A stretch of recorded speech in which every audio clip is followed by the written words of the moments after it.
กรปกครองส่วนท้องถิ่นและผู้นำท้องถิ่นจังหวัดลำปางขอเชิญพุทธศาสนิกชนทุกท่านร่วมงานประเพณีงานบุญตามรอยศรัทธาไหว้สาอริยสงฆ์เจ้าหลวงพ่อเกษมเขมโกฏประจำปี 2567 ครบรอบ 112 ปี ชาติการของหลวงพ่อระหว่างวันที่ 27 ถึง 29 พฤศจิกายนนี้ที่สถานปฏิบัติธรรมหลวงพ่อเกษมเขมโกฏตำบลต้นธงชัยอำเภอเมืองจังหวัดลำปางชมขบวนอัญเชิญเครื่องสักการะแบบล้านนาโบราณอันยิ่งใหญ่นิทรรศการคติธรรมและประวัติของหลวงพ่อเกษมเขมโกฏร่วมทำบุญตักบาตรข้าวสารอาหารแห้งพระสงฆ์จำนวน 113 รูปฟังพระธรรมเทศนาและสวดพระพุทธมนต์การออกโรงทานทำวัดเย็นนั่งสมาธิเจริญจิตตภาวนาและพิธีสวดพระอภิธรรมถวายบูชาคุณเลือกซื้อสินค้าโอท็อปสินค้าท้องถิ่นสินค้าราคาประหยัดและสินค้าเกษตรอินทรีย์ติดตามรายละเอียดได้ที่เพจ Facebook ที่ทำการปกครองอำเภอเมืองลำปางแฟนเพจสอบถามเพิ่มเติมที่ทำการปกครองอำเภอเมืองลำปางโทรศัพท์ 054-228-179 และมูลนิธิไตรลักษณ์เขมกะภิกขุโทรศัพท์ 081-885-6077 หลวงพ่อเกษมเขมโกฏจังหวัดลำปางเกจิอาจารย์ชื่อดังเข้มขลังด้วยศีลปัญญา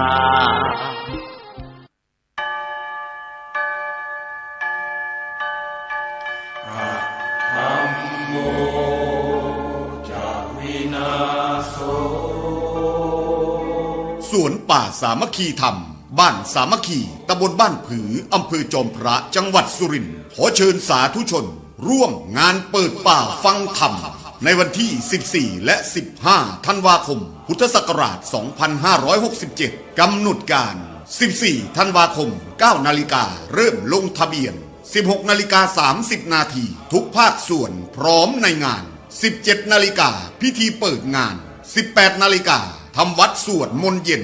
19 นาฬิกาเริ่มการแสดงธรรมโดยพระเถระครูบาอาจารย์ตลอดทั้งคืน 15 ธันวาคม 4 นาฬิกาทำวัดสวดมนต์เช้า 5 นาฬิกาพักทำกิจส่วนตัว 6 นาฬิกา 30 นาทีทำบุญตักบาตรพระสงฆ์สามเณร 7 นาฬิกาฉันภัตตาหารรับประทานอาหารมอบทุนการศึกษาเด็กนักเรียนเป็นอันเสร็จพิธีพระเถระที่แสดงธรรมมีดังนี้พระครูศรีธีราพรรองเจ้าคณะจังหวัดเลยพระครูบูรพาธรรมบัณฑิตวัดหนองโมงบูรพารามพระครูอุดมวรานุวัตรวัดศรีอุดมวงศ์พระครูจริยสารธรรมวัดป่าจริยธรรมพระครูประภัตสมาธิคุณวัดป่าบ้านผือพระครูปริยัติสุทธิวงศ์วัดหัวงัวพระครูปริยัติโพธิธรรมวัดอารามมงคลพระอาจารย์ฉลัดสุจิตโต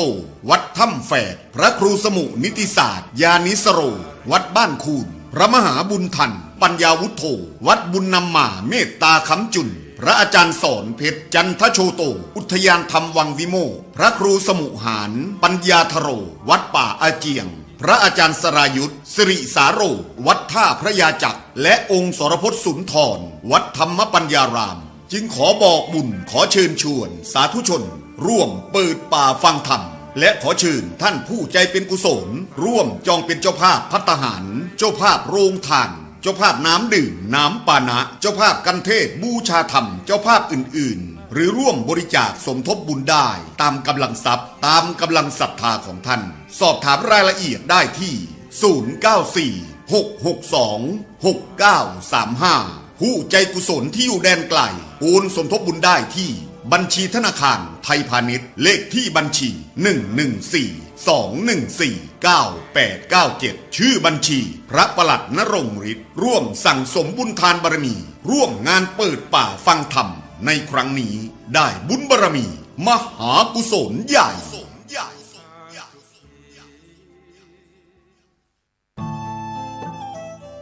ท่านกำลังติดตามรับฟังสถานีวิทยุกระจายเสียงพระพุทธศาสนาแห่งชาติและสังคม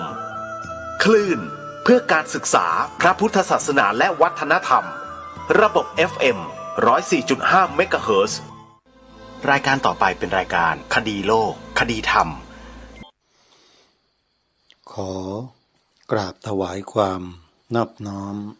แด่พระรัตนตรัยถวายความเคารพ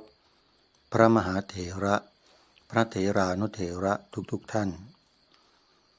อเจริญสุขญาติโยมสาธุชนที่กำลังติดตามรับฟังรายการจากสถานีวิทยุแห่งนี้ทุกท่าน ขอนำท่านผู้ฟังเข้าสู่รายการคดีโลกคดีธรรมพบกันวันนี้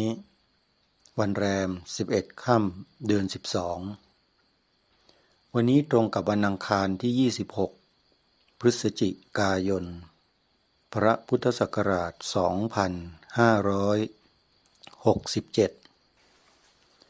รายการคดีโลกคดีธรรมมีให้ท่านผู้ฟังติดตามรับฟังกันเป็นประจำทุกวันไม่มีวันหยุดทางสถานีวิทยุพระพุทธศาสนาแห่งชาติคลื่นต่างๆไม่ว่าจะเป็นสถานีวิทยุพระพุทธศาสนาแห่งชาติประจำจังหวัดเลยวัดป่าจริยธรรมประจำจังหวัดเชียงใหม่วัดฝายหินวัดหนองกายประจำจังหวัด101วัดบ้านปลาคูนจังหวัดกาฬสินธุ์วัดอารามมงคล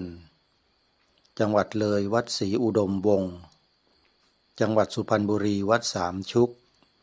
พร้อมด้วยเครือข่ายที่รับสัญญาณถ่ายทอดรายการนี้ยังออกอากาศสดทาง YouTube ในเวลา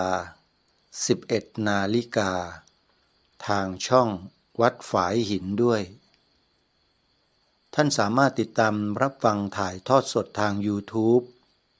ที่ช่องวัดฝายหินในชื่อรายการคดีโลกคดีธรรมแล้วยังสามารถฟังย้อนหลังได้อีกเป็นจำนวนหลายวันในวันที่1 มกราคมวันขึ้นปีใหม่ศกหน้า1 มกราคมพระพุทธศักราช2568จะมีงานสำคัญงานหนึ่งที่ชาวพุทธเราก็พยายามแสวงหาที่จะร่วมงานนี้ซึ่งก็หาได้ยากมากในยุคปัจจุบันเพราะว่าการสร้างวัดวาอารามสร้างมหาอุโบสถต่างๆเกิดขึ้นยากกว่าเดิมเยอะเนื่องจากเงื่อนไขหลายๆประการแต่เมื่อเกิดขึ้นแล้วมีขึ้นแล้วเราก็ไม่ควรพลาดที่จะมีส่วนร่วมในการทำบุญอันยิ่งใหญ่งานนี้ก็คืองานเททองหล่อพระประธานประจำมหาอุโบสถวัดป่าจริยธรรมอยู่ที่ตำบลนาดอกคำอำเภอนาด้วงจังหวัดเลยงานนี้มีการถ่ายทอดสดทางช่อง Facebook Live ของวัดป่าจริยธรรมถ่ายทอดสดทางสถานีวิทยุพระพุทธศาสนาแห่งชาติประจำจังหวัดเลยวัดป่าจริยธรรม FM 96.50 เมกะเฮิรตซ์ด้วยเพราะฉะนั้นในทุกๆวันรายละเอียดต่างๆก็จะถูกนำเสนอผ่านสถานีวิทยุและ Facebook Live ของวัดป่าจริยธรรมในตอนเวลา 6 โมงเช้าของทุกวันในรายการเสียงธรรมจากถ้ำผาหม้อดำเนินรายการโดยท่านเจ้าวาดพระครูจริยสารธรรมออกอากาศไปตามสถานีวิทยุเครือข่ายหลายจังหวัดสาธุชนสามารถติดตามรับฟังได้ในตอน 6 โมงเช้าของทุกวันท่านสามารถดาวน์โหลดแอปพลิเคชันวิทยุพุทธศาสนาทั่วไทยเพื่อติดตามรับฟังรายการต่างๆของทางสถานีวิทยุจำนวน47 สถานีทั่วไทยได้หนึ่งในนั้นก็คือสถานีวิทยุวัดป่าจริยธรรม ใครที่ดาวน์โหลดแอปพลิเคชันวิทยุพุทธศาสนาทั่วไทยได้ถือว่าเป็นผู้ที่มีความโชคดีในยุคปัจจุบันเพราะหลายคนพยายามที่จะดาวน์โหลดแอปพลิเคชันนี้แล้วแต่ไม่สำเร็จขอแนะนำท่านผู้ฟังที่ดาวน์โหลดไม่สำเร็จอาจจะเป็นเพราะว่าดำเนินการไม่ถูกต้องตามข้อกำหนดทางที่ดีญาติโยมสาธุชนควรจะโทรศัพท์เข้าไปสอบถามผู้รู้ไม่ว่าใครที่เรารู้จักคุ้นเคยโดยเฉพาะเด็กๆลูกหลานเยาวชนของเรานี่เก่งในเรื่องของการดาวน์โหลดเพียงแค่เราจดชื่อแอปพลิเคชันที่จะดาวน์โหลดเอาไว้แล้วก็ไปขอร้องให้ใครก็ได้ดาวน์โหลดให้แก่เราเมื่อเราดาวน์โหลดได้สำเร็จเราจะมีสถานีวิทยุพระพุทธศาสนาแห่งชาติและวิทยุพระพุทธศาสนาประจำจังหวัดต่างๆซึ่งรวมตัวกันอยู่ในแอปพลิเคชันนี้มากถึงจำนวน47สถานีวิทยุทั่วไทยมีสถานีวิทยุพระพุทธศาสนาอยู่ในแอปพลิเคชันนี้ทุกภูมิภาคของประเทศไทยเลยท่านจะฟังสถานีวิทยุภาคเหนือภาคอีสานภาคตะวันออกภาคตะวันตกภาคกลางหรือแม้แต่ภาคใต้มีทุกภาคเลยรวมกันอยู่ในนี้ทั้งหมดแล้วเพื่ออำนวยความสะดวกแก่ท่านผู้ฟังที่เป็นพุทธศาสนิกชนและบุคคลทั่วไปที่สนใจธรรมะก็จะได้รับประโยชน์จากแอปพลิเคชันนี้โดยตรงเพราะฉะนั้นใครก็ตามที่บอกแนะนำให้ผู้อื่นได้ดาวน์โหลดแอปพลิเคชันนี้ผู้ที่บอกนั่นแหละจะได้บุญมากกว่าเพื่อนเพราะเพื่อนๆที่เราได้บอกไปนั้นเขาก็จะไปบอกต่อกันไปเป็นลูกโซ่เรียกว่าเป็นไดเรกบุญวิธีการง่ายๆเลยได้บุญตรงๆด้วยการบอกต่อแอปพลิเคชันให้ดาวน์โหลดกันแอปที่ชื่อว่าวิทยุพุทธศาสนาทั่วไทยขออนุโมทนาบุญกับทุกท่านที่จะได้รับบุญกันโดยทั่วหน้าถึงตากันโดยไม่ต้องทำอะไรมากเพียงแค่ใช้วาจาที่เป็นวจีกรรมนี่แหละสร้างบุญสร้างกุศลได้วาจาเราเนี่ยสร้างบุญได้นะท่านผู้ฟังเป็นวจีกรรมบทในตรงกันข้ามก็เช่นเดียวกันการใช้วาจาทำบาปแล้วมันทำกันง่ายนะทุกวันนี้ใช้วาจาทำบาปกันแล้วทำกันเยอะในโลกโซเชียลนะดูเอาเถอะใช้คำหยาบคายด่าทอกันดูถูกเหยียดหยามกันอะไรกันนี่คือการทำบาปทั้งนั้นเลยไม่ควรที่ชาวพุทธเราจะต้องเป็นเช่นนั้นนะอย่าไปดูถูกอย่าไปเหยียดหยามอย่าไปทำลายใครท่านผู้ฟังยกเว้นคนทำลายประเทศชาติของเราก็ใช้วาจาพูดเพื่อระวังเพื่อป้องกันไม่ให้เพศภัยอันเกิดจากคนร้ายเหล่านั้นคนที่ไม่หวังดีเหล่านั้นเนี่ยเราป้องกันเพื่อไม่ให้มันเกิดขึ้นเราทำได้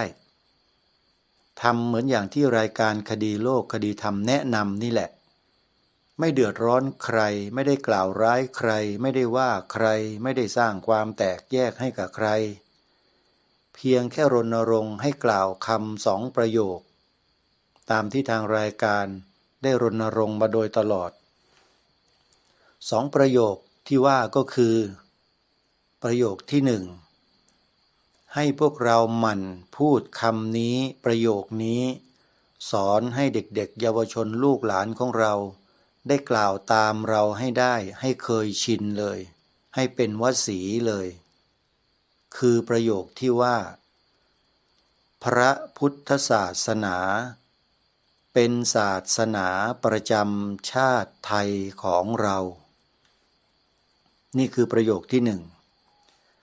ประโยคที่สอง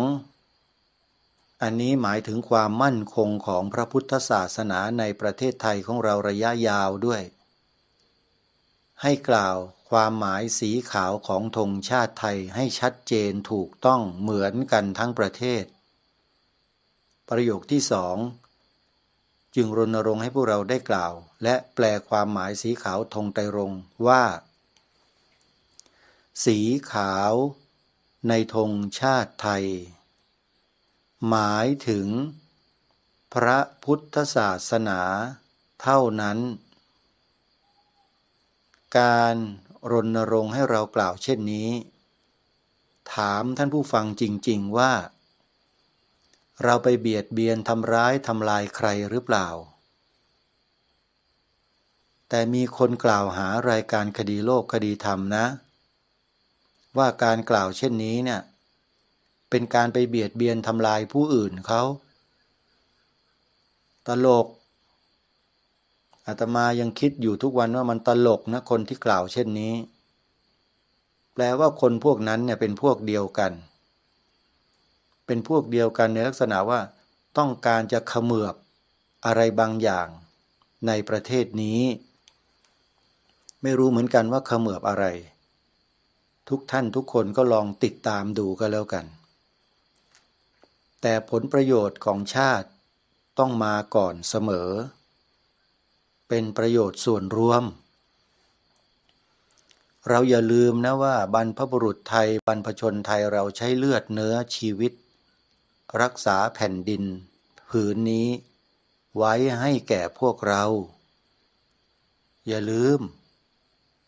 อย่าอกตัญญูนะคนเราเมื่อไม่อกตัญญูมีแต่ความกตัญญูแล้วเราจะไม่พูดผิดไม่ทำผิดไม่คิดผิดจะพูดแต่สิ่งที่เป็นความจริงสิ่งที่ถูกต้องเท่านั้นสิ่งใดที่ไม่ถูกต้องเราจะไม่พากันพูดเช่นคำพูดที่ไม่ถูกต้องที่บอกว่าสีขาวแถบสีขาวในธงชาติไทยนั้น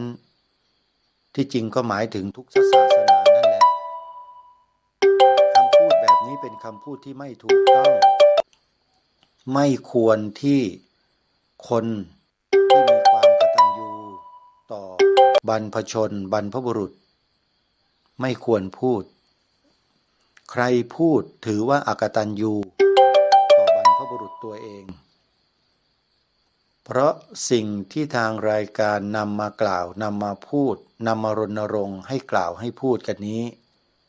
เป็นสิ่งที่บรรพชนและบรรพบุรุษของเราสืบสารรักษาต่อยอดกันมาทั้งนั้นมาในยุคปัจจุบันยุคเราจะมาทำลายของบรรพบุรุษตัวเองมันใช่หรือจริงไหมท่านผู้ฟังโดยเฉพาะญาติโยมที่ฟังรายการคดีโลกคดีธรรมอยู่เป็นประจำแล้วก็ช่วย ขออภัยแล้วก็ช่วยสนับสนุนรายการมาอย่างเนืองๆก็ขออนุโมทนาบุญกับโยมแม่ๆทุกท่านด้วยที่มีน้ำจิตน้ำใจต่อรายการคดีโลกคดีธรรมถือว่าเป็นการสนับสนุนให้อาตมาภาพเนี่ยได้ดำรงคงอยู่ทำหน้าที่นี้ต่อไปถ้าไม่มีใครสนับสนุนเนี่ยอาตมาภาพก็คงจะลำบากแต่ถามว่ายังคงทำหน้าที่อยู่ไหมยังทำอยู่โยมแต่จะลำบากมากขึ้นแต่ถ้ามีญาติโยมสนับสนุนมากขึ้นเพิ่มขึ้นให้อาตมาภาพได้ทำหน้าที่ ในระยะเวลาอันยาวนานไกลยิ่งขึ้นก็เป็นเหตุเป็นปัจจัยแก่กันและกันอย่างนี้แหละขออนุโมทนาบุญนะโยมนะแต่ละท่านที่ได้ร่วมบุญกับทางรายการคดีโลกคดีธรรมเสมอมาเคยเอ่ยนามไปเคยกล่าวไปเคยแสดงชื่อต่างๆไปก็หลายต่อหลายครั้งแล้วอาตมาภาพในที่นี้ก็จะไม่ขอยกมาซ้ำๆเพราะถือว่าเข้าใจกันนะโยมแม่นะทุกท่านทุกคนเลยโดยเฉพาะญาติโยมแม่ที่อยู่ในจังหวัดเชียงใหม่จะเป็นญาติโยมที่สนับสนุนรายการคดีโลกคดีธรรมเนี่ยเป็นประจำมีอยู่ 2-3 กลุ่ม 2-3 ท่านที่เป็นผู้นำบุญซึ่งก็ได้ร่วมบุญมาเป็นประจำทุกวันคุณโยมที่อยู่ดอยสะเก็ดคุณโยมที่อยู่เสมิงคุณโยมที่อยู่เชียงดาวคุณโยมที่อยู่แต่ละอำเภอนะแม้แต่สารพีที่น้ำท่วมหมาดๆมาเนี่ยโยมก็โทรศัพท์เข้ามาบอกว่าได้ร่วมทำบุญกับท่านพระอาจารย์ในงานปลูกป่าขออภัยในงานเปิดป่าฟังธรรมด้วยอาตมาก็ยินดีแล้วก็ดีใจมากขออนุโมทนาบุญกับญาติโยมชาวล้านนานะที่มีกำลังใจที่มีจิตใจที่ดีงามแล้วก็มีปัญญาเข้าใจในสิ่งที่รายการคดีโลกคดีธรรมนำเสนอเพราะเรารณรงค์2 ประโยคที่กล่าวมาเมื่อสักครู่นี้เนี่ยไม่ได้เป็นโทษไม่ได้เป็นภัยกับใครเลยแม้แต่นิดเดียวจริงไหมโยมพ่อโยมแม่ทุกท่านผู้ฟังครูบาอาจารย์ที่เคารพครับเป็นสิ่งที่มีอยู่แล้วเป็นสิ่งที่มันเป็นอยู่แล้วในประเทศไทยของเราเป็นมาอย่างถูกต้องตั้งแต่เริ่มต้นมาเลยแต่พอมาช่วงนี้มันมีคนประเภทที่ต้องการจะให้มันผิดเนี่ยทำให้มันผิดให้คนเห็นผิดเข้าใจผิดคนที่กระทำแบบนั้นน่ะกระทำถูกแล้วเหรอกระทำดีแล้วหรือท่านผู้ฟังแล้วการที่รายการคดีโลกคดีธรรมรณรงค์ในสิ่งที่ถูกต้องแบบเนี้ยแล้วคนที่มากล่าวหามาโจมตีรายการนี้เป็นคนเช่นไรเชื่อว่าญาติโยมสาธุชนที่ฟังรายการนี้ตั้งคำถามขึ้นมาคงจะเข้าใจถึงคำตอบโดยที่ทางรายการไม่ต้องไปกล่าวไปพูดว่าเป็นอย่างไรทุกท่านตัดสินใจกันได้เพราะฉะนั้นขอย้ำอีกครั้งหนึ่งว่าอย่าทิ้งสิ่งที่บรรพชนบรรพบุรุษของเรารักษาสืบสานต่อยอดมานะโยมต้องช่วยกันสานต่อสิ่งนั้นก็คือความจริง2 ประโยคที่ทางรายการหยิบยกมาอัญเชิญมารณรงค์ 1. ประโยคที่ว่าพระพุทธศาสนาเป็นศาสนาประจำชาติไทยของเรากล่าวให้คุ้นปากสอนลูกหลานให้กล่าวตามเยาวชนเด็กนักเรียนนักศึกษาผู้ใต้บังคับบัญชาต้องกล่าวคำนี้ทำไมจึงย้ำและเน้นประโยคนี้คำนี้ท่านผู้ฟังเพราะเป็นประโยคที่องค์พระมหากษัตริย์ตรัสไว้อย่างสม่ำเสมอโดยเฉพาะองค์พระมหากษัตริย์รัชกาลที่ 9พระบาทสมเด็จพระบรมชนกาธิเบศรมหาภูมิพลอดุลยเดชมหาราชบรมนาถบพิตรตรัสประโยคนี้ไว้หลายครั้งแล้วทรงตรัสอย่างหนักแน่นมั่นพระหฤทัยด้วยความเต็มพระราชหฤทัยด้วยและเราก็อัญเชิญมาใส่เกล้าใส่กระหม่อม นำมาถ่ายทอดให้กับพี่น้องคนไทยของเราให้กล่าวตามพระองค์ท่านเพราะฉะนั้นใครที่มีความจงรักภักดีอย่างแท้จริงต้องกล่าวตามพระองค์ปฏิบัติตามที่พระองค์ทรงกระทำรายการนี้เนี่ยสำนึกในพระมหาการุณาธิคุณเป็นล้นพ้นมาอย่างสม่ำเสมอไม่เคยออกนอกลู่นอกทางใดๆทั้งสิ้นตรงไปตรงมาไม่ได้อวดศักดาตัวเองว่าดีกว่าคนอื่นไม่ใช่นะแต่มันเป็นของมันอย่างนั้นเป็นอย่างนี้มานานแล้วเป็นมาตั้งแต่เรียนหนังสือชั้นประถมปีที่หนึ่งคุณครูสอนคุณครูบอกคุณครูย้ำเตือนว่าต้องจงรักภักดีต่อองค์พระมหากษัตริย์ตั้งแต่นั้นมา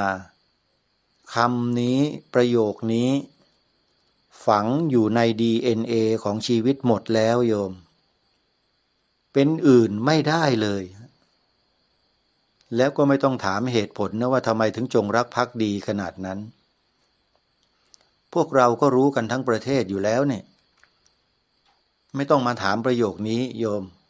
พวกเราเนี่ยจะไม่ถามกันว่าทำไมถึงต้องจงรักภักดีทำไมถึงต้องคนที่ถามอย่างนี้คือต้องเป็นคนต่างด้าวเป็นคนต่างชาติเป็นคนที่ไม่ใช่คนไทยจึงถามคำนี้โยมว่าทำไมพวกคุณถึงจงรักภักดีต่อกษัตริย์ของคุณด้วยไอ้นี่คือคนต่างด้าวอพยพเข้ามาอยู่เมืองไทยมาอาศัยพระบรมโพธิสมภารของพระองค์ท่านไม่รู้เรื่องรู้ราวอะไรเลยเนี่ยถามคำเนี้ยคนไทยเขาจงรักภักดีเป็นปกติเป็นวิถีชีวิต the way of life อยู่แล้วไม่จำเป็นต้องมาถามเพราะฉะนั้นนี่คือสำนึกไงทางรายการย้ำมาโดยตลอดว่านี่คือสำนึกต้องมีอยู่เสมอแล้วอย่าไปฟังใครอย่าหูเบาเดี๋ยวนี้เนี่ยโลกเสรีใครมีแนวคิดมีแนวทางมีคำพูดมีชุดความคิดแบบไหนอย่างไรเขาก็เสนอผ่านสื่อโซเชียลมันเข้าถึงกันได้ง่ายแล้วคนก็มักนิยมกันคนพวกนี้ก็อาศัยช่องทางนี้แหละนำเสนอแนวคิดที่ผิดให้แก่ผู้คนในสังคมไปเต้าข่าวบ้างไปเล่าความเท็จต่างๆนานาบ้างเพื่อทำลายสถาบันพระมหากษัตริย์ของเราท่านสาธุชนทุกท่านข่าวพวกนี้เป็นข่าวที่โคมลอยและก็ไม่เป็นความจริงอาตมาภาพเนี่ยเฝ้าติดตามสื่อเหล่านี้มานาน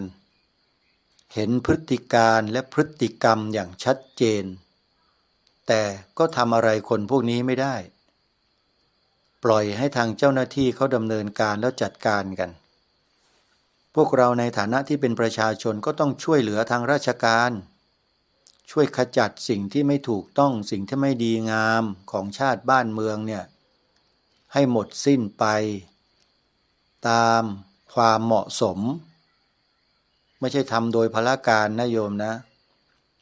เราต้องดูบริบทของสังคมด้วย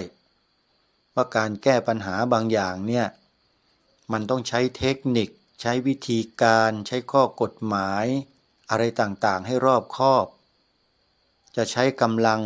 เข้าไปต่อสู้เหมือนงัวเหมือนควายเนี่ยมันไม่ได้โยมมันไม่ใช่งัวควายพวกเราเนี่ยเป็นมนุษย์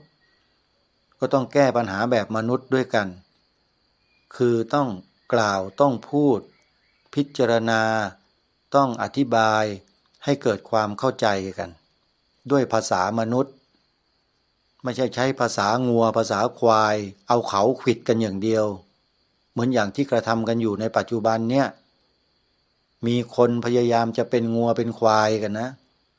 ขออภัยขอเข้ามาครูบาอาจารย์ด้วยนะครับที่พูดจาชัดๆวันนี้ เพราะว่าเฝ้าดูงัวควายพวกนี้มานานแล้วนะมาทำลายสถาบันพระมหากษัตริย์ของเราอยู่ตลอดเลยอาตมาถือว่าไม่ใช่คนนะใครจะว่าอาตมาปากเสียปากจัดก็ช่างแต่คนพวกนั้นมันว่าอยู่แล้วแหละเพราะอยู่ตรงกันข้ามกับพวกเราไม่มีปัญหาฮะพวกเราเนี่ยเป็นลูกหลานคนไทยลูกหลานบรรพชนคนไทยไม่เคยแพ้ใครไม่เคยยอมใครถ้ามารุกรานถ้ามาต่อต้านหวังจะมาทำลายความเป็นไทยของเราเนี่ยคนไทยเราไม่ยอมกันหรอกท่านถ้าจะยอมก็มีแต่คนพวกขายตัวที่ยอมให้พวกต่างที่ต่างถิ่นต่างชาติต่างศาสนามายึดบ้านยึดเมืองเนี่ยนี่พวกอกตัญญูทั้งนั้นแหละเปิดประตูเมืองให้คนอื่นเข้ามาทำลายมายึดบ้านยึดเมืองเนี่ยนะนี่คือคนอกตัญญูคนไร้สำนึกถามว่ามีไหมในสังคมไทยเราทำไมจะไม่มีมันมีอยู่แล้วมีอยู่บางทีมีอย่างเปิดเผยด้วยนะแต่ก็ไม่นำมาปรารภในรายละเอียดเพียงพูดให้เห็นถึงภาพรวมว่ามันมีอย่างนี้ในสังคมเราเนี่ยรายการนี้จึงมาปลุกจิตสำนึกให้พวกเราเนี่ยมีความมั่นคงในหลักการของประเทศ4ประการจำได้ไหมท่านผู้ฟังทางรายการเคยบอกกับท่านผู้ฟังไปแล้วหลัก4ประการคือ 1. ชาติต้องมั่นคง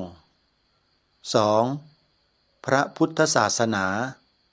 ต้องมั่นคง 3. พระมหากษัตริย์ต้องมั่นคงและ 4. ความเป็นไทยต้องมั่นคง 4. ความมั่นคงนี้แหละที่เราคนไทยต้องช่วยกันทำให้เกิดความมั่นคงและถาวรตลอดกาลทุกเมื่อวิธีการที่เราสามารถทำได้ทันทีก็คือกล่าว2ประโยคกันเนืองๆให้ติดหูให้คล่องปากสอนลูกหลานเยาวชนคนรุ่นใหม่ๆให้เขาได้ยินได้ฟังและกล่าวตามเราตั้งแต่เด็กๆเล็กๆนอนแบเบาะบอกเขาเลย2ประโยคนี้กรอกหูใส่เขาประโยคที่1พระพุทธศาสนาเป็นศาสนาประจำชาติไทยของเราประโยคที่2สีขาวในธงชาติไทยหมายถึงพระพุทธศาสนาเท่านั้นเราไม่ได้ไปไล่ใครออกจากประเทศไม่ได้เบียดเบียนใคร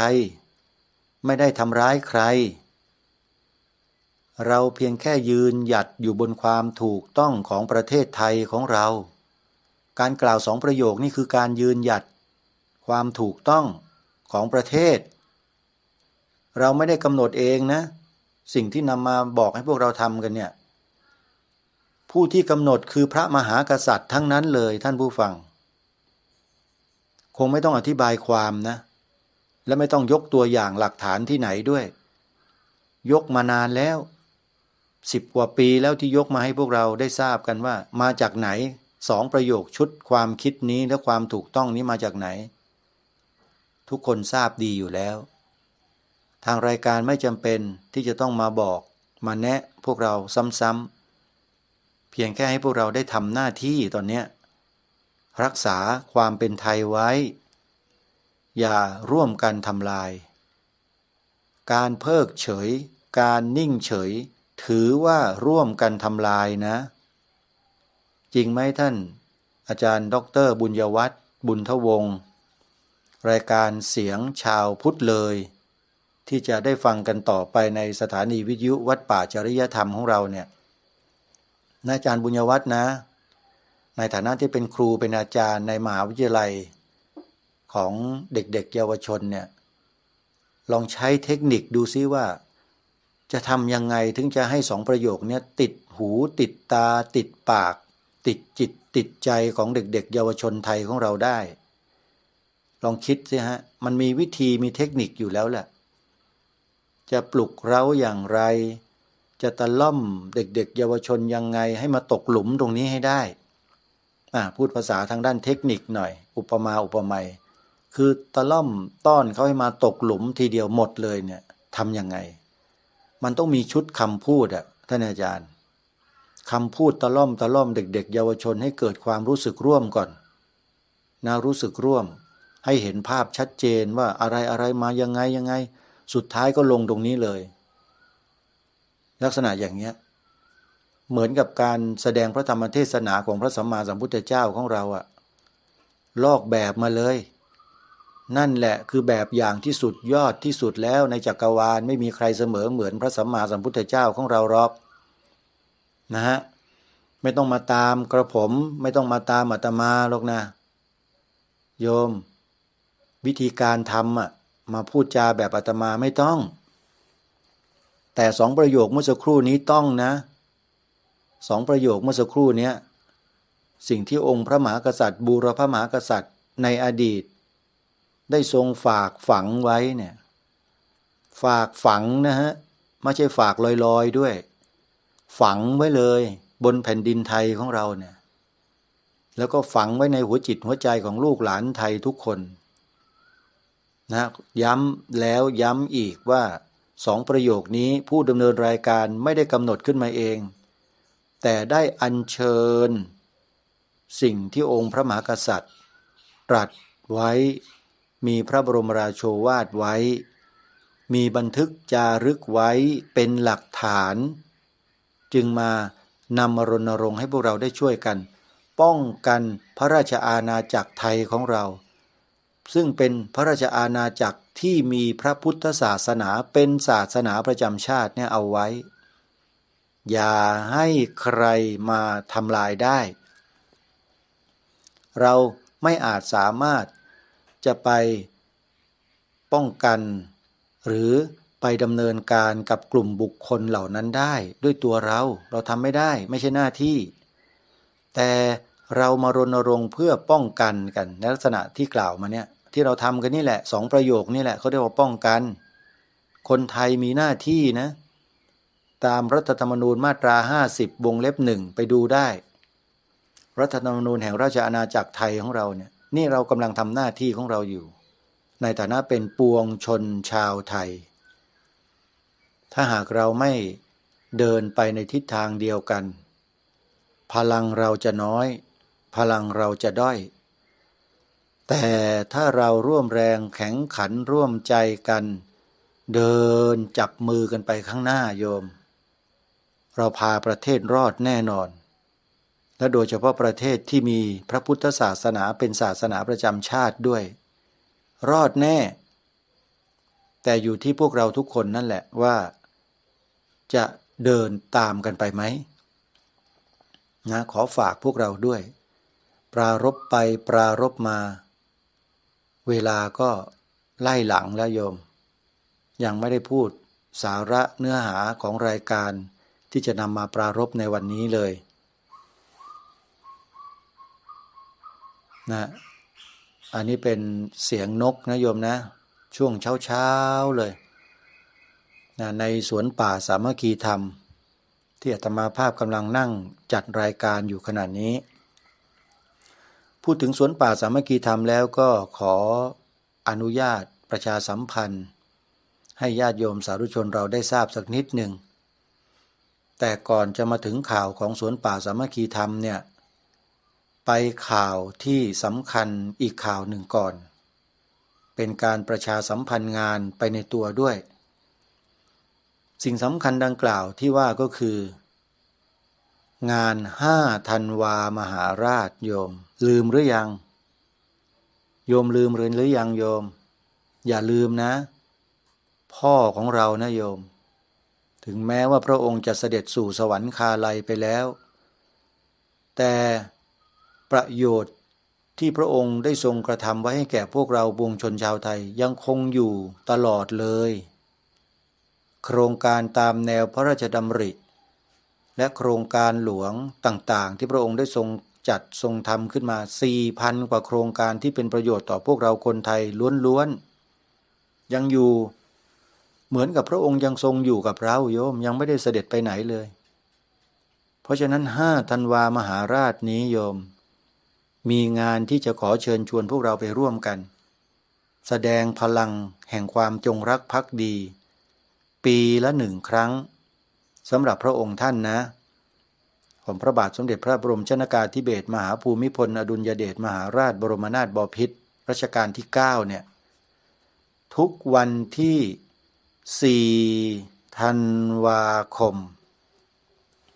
และในปีนี้ก็เช่นเดิมงาน5 ธันวามหาราชวันดินโลกวันประเทศไทยที่จะจัดให้มีขึ้นในวันที่4 ธันวาคมมีเทศน์สอดแจ้งแสดงธรรมตลอดทั้งคืนณวัดศรีอุดมวงศ์ตำบลศรีสงครามอำเภอวังสะพุงจังหวัดเลยขอเชิญชวนศรัทธาสาธุชนพี่น้องชาวจังหวัดเลยที่ฟังรายการอยู่ไปร่วมงานกันนะงานนี้พระครูโดมอนุวัตรท่านเดินทางมาที่สวนป่าสามัคคีธรรมเมื่อ2 วันที่แล้วนิมนต์ให้กระผมและอาตมาภาพไปร่วมงานด้วยท่านจะให้ทำอะไรนั้นก็ต้องไปสอบถามท่านอีกครั้งหนึ่งรับปากท่านแล้วโยมว่าจะไปในงานนี้ขาดไม่ได้ถ้าไม่ติดภารกิจสำคัญใดๆไม่ปฏิเสธเลยเพราะถือว่างานนี้เป็นงานสำคัญเป็นงานเดียวที่ประชาชนคนไทยจะได้อาศัยเวทีในการแสดงออกแห่งความจงรักภักดีอย่างถูกต้องแท้จริงใครไม่เคยเห็นความจงรักภักดีอย่างถูกต้องแท้จริงไปวัดศรีอุดมวงศ์อำเภอวังสะพุงจังหวัดเลยแล้วท่านจะเห็นเองว่าความจงรักภักดีที่ถูกต้องเขาทำกันยังไงมีวิธีการอย่างไรซึ่งท่านเจ้าวาดวัดศรีอุดมวงศ์พระครูโดมวรานุวัตรมีคำตอบเพราะว่าพวกเรานี่ทำกันมานานแล้วทำโดยที่ไม่เคยปรากฏเป็นผลงานที่ไหนแต่เป็นผลงานที่ปรากฏอยู่ในหัวจิตหัวใจของเราทุกครั้งที่เราได้ทำเนี่ยเรามีความปราบปลื้มปีติยินดีในตัวของเราเองโดยไม่ต้องให้ใครมายกยอปอปั้นมาสร้างภาพทำกระดาษ1 แผ่นใส่กรอบแล้วมายกให้มอบให้ไม่ต้องพวกเราทำกันด้วยความจริงใจความเสียสละแล้วทำกันเป็นปกติเป็นชีวิตของเรานี่แหละของแท้แหละโยมเรียกว่าความจงรักภักดีของแท้ใครต้องการที่จะไปร่วมกิจกรรมงาน5 ธันวามหาราชอีกครั้งหนึ่งในปีนี้ขอเชิญได้วันที่4 ธันวาคมที่วัดศรีอุดมวงศ์ตำบลศรีสงครามอำเภอวังสะพุงจังหวัดเลยนะโยมนะสำหรับท่านใดที่สงสัยต้องการทราบรายละเอียดหรือจะร่วมบริจาคตั้งโรงทานช่วยกันในการดำเนินกิจกรรมนี้สนับสนุนกิจกรรมนี้ติดต่อที่เจ้าอาวาสได้โดยตรงหมายเลขโทรศัพท์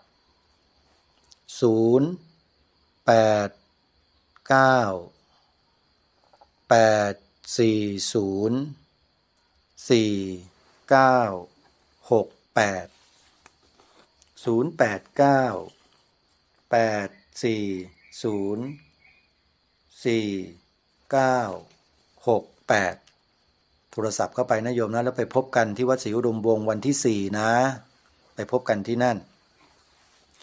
ส่วนงานเปิดป่าฟังธรรมของสวนป่าสามัคคีธรรมนั้นกำหนดวันจัดงานก็คือ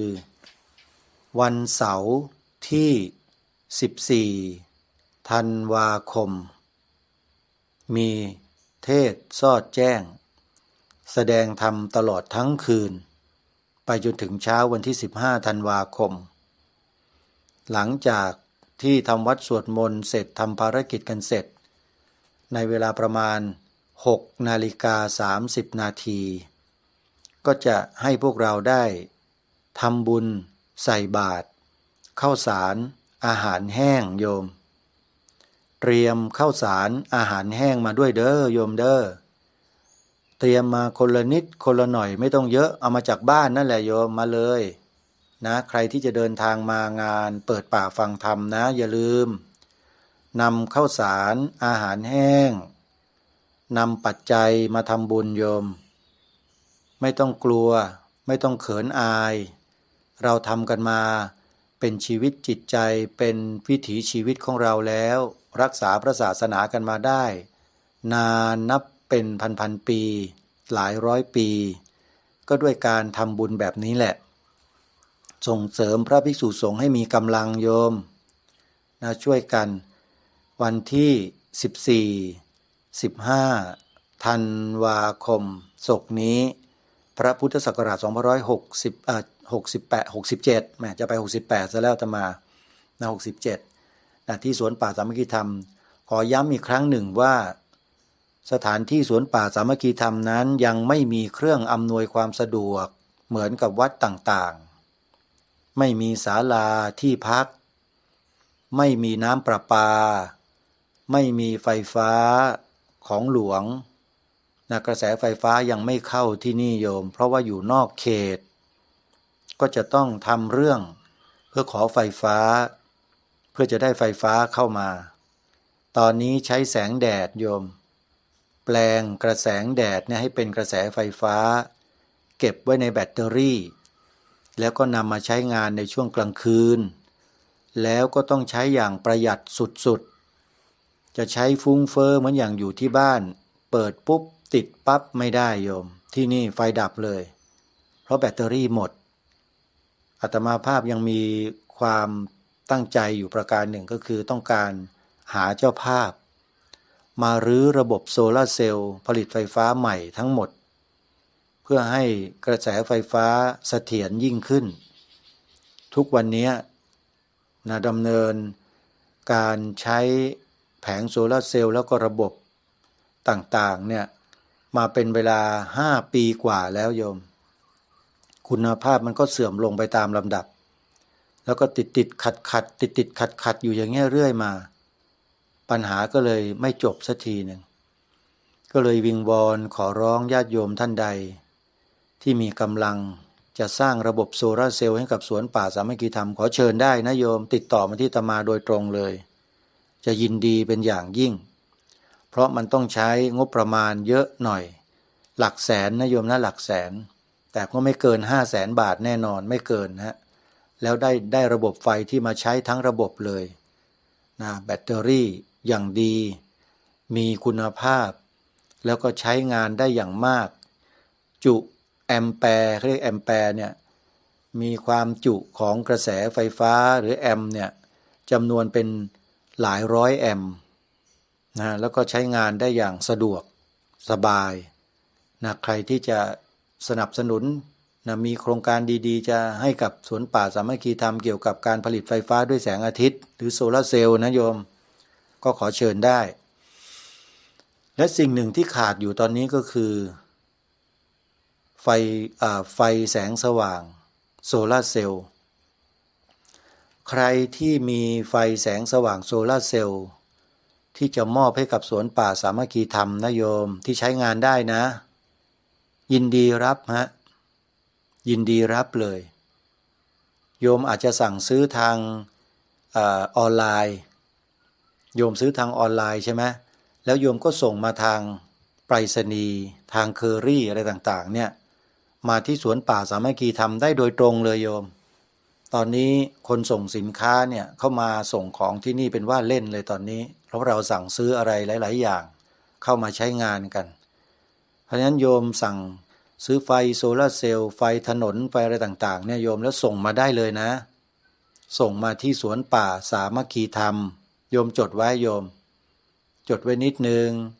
แต่ถ้าเกิดจดไม่ทันโยมจดเบอร์โทรศัพท์ช่วงท้ายไว้เดี๋ยวอาตมาภาพจะบอกเบอร์โทรศัพท์นะฮะโยมซื้อไฟฟ้าโซลาร์เซลล์นะแสงสว่างไฟแสงสว่างจะหลอดกลมจะเป็นหลอดเหลี่ยม รือจะเป็นไฟถนนที่ยกสูงๆนะโยมอันนั้นต้องการอยู่ไฟถนนเนี่ยยังขาดอยู่ประมาณ10 ดวงต้องการไฟถนนนะโยม10 ดวงนะโยมหาดูแล้วก็ซื้อส่งเข้ามาที่สวนป่าสามัคคีธรรมได้เลยที่อยู่นะที่อยู่ของสวนป่าสามัคคีธรรมให้โยมพิมพ์คำว่าสวนป่าสามัคคีธรรมบ้านสามัคคีหมู่5ตำบลบ้านผืออำเภอจอมพระจังหวัดสุรินทร์รหัสไปรษณีย์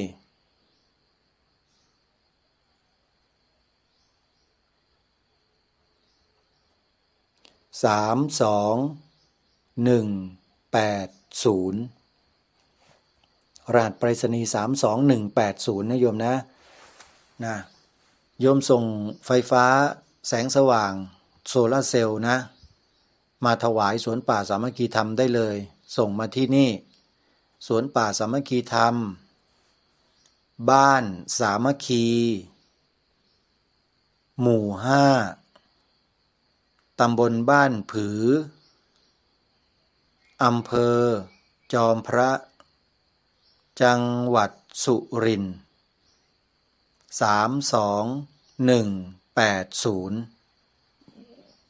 เขียนหมายเลขโทรศัพท์ไว้ที่ตอนท้ายของที่อยู่ด้วยนะทางผู้ส่งก็จะได้โทรมาที่อาตมาภาพโทรมาบอกว่าจะมาส่งของอะไรต่างๆเนี่ยโยมต้องจดเบอร์โทรศัพท์ลงไปด้วยเบอร์โทรติดต่อที่อาตมาภาพ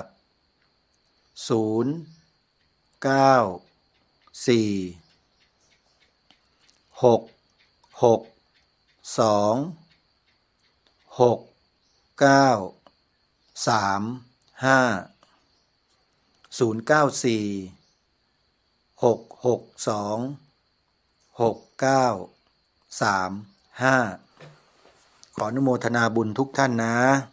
อย่าลืมนะ14-15 ธันวาคมนี้มาร่วมงานเปิดป่าฟังธรรมที่สวนป่าสามัคคีธรรมตำบลบ้านผืออำเภอจอมพระจังหวัดสุรินทร์ในงานมีกิจกรรมแสดงธรรมตลอดทั้งคืนแล้วรุ่งเช้าก็มีกิจกรรมมอบทุนการศึกษาให้กับเด็กนักเรียนแล้วก็ร่วมกันถวายผ้าป่าและยังมีกิจกรรมพิเศษคือพาเดินชมป่าด้วยโยม